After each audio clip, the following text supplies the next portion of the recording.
with EyeOnLP, and this morning I have Wayne of WZ. Good morning. Good morning. Thank you for speaking with me today. You're welcome. So when you're going into the interviewing process and this person comes in, I'm sure every situation is unique, and individuals sometimes can have a defense mechanism and even come across as angry. How do you handle those situations? Well, the first thing you need to do is evaluate that anger. Is it legitimate or is it phony? And if it's legitimate, you have to deal with it. And if it's legitimate, what specifically can you say, okay, yes, this is legitimate, and how do you deal with that?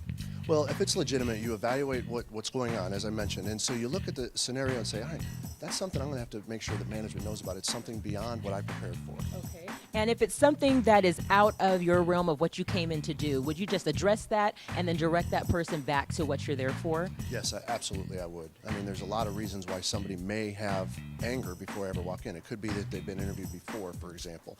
Okay. They didn't like how it was handled, and it had nothing to do with me. Right. But I don't know that until I get in the room. Right, okay, very good. And so I'm sure when they come in and they're defensive and they're angry, they might try to pull some type of card, whether it be gender, race, sexual orientation, or et cetera. How would you deal with that?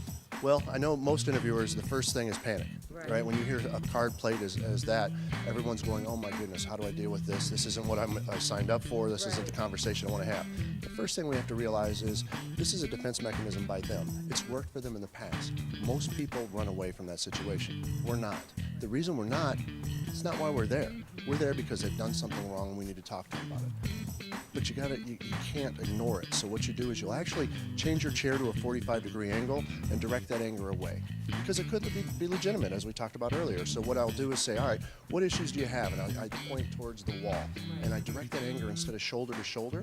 I direct it towards the wall. And I let them know, I'm going to tell upper management, let me hear what your concerns are. I will pass it on to upper management. And then when we're done, out of fairness, you'll hear what I have to say. Right, exactly. Well, very good and very interesting. Thank you again for taking the time to speak with me.